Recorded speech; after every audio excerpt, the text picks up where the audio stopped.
আসসালামু আলাইকুম। আপনারা ছবিতে যাকে দেখতে পাচ্ছেন সারা বাংলাদেশে নয়, সারা বিশ্বেই তাকে চিনে।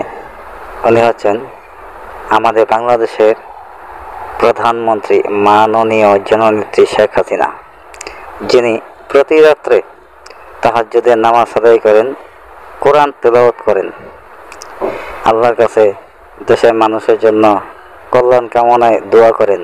অথচ ছবিতে নিশ্চয় দেখতে পাচ্ছেন উনি কপালে তিলক এবং সিঁথিতে সিঁদুর পরিয়ে নিচ্ছে। যে মানুষটা দেশের প্রধানমন্ত্রী, যে মানুষটা মুসলিম ঘরে জন্ম নিয়ে হিন্দু প্রথা নিজের মধ্যে ধারণ করতে পারে, সে দেশের মানুষের জন্য কী দোয়া করতে পারে এবং দেশের মানুষের জন্য কতটুকু উপকারে আসতে পারে, এই প্রশ্নটা আপনাদের উপর দিয়ে দিলাম।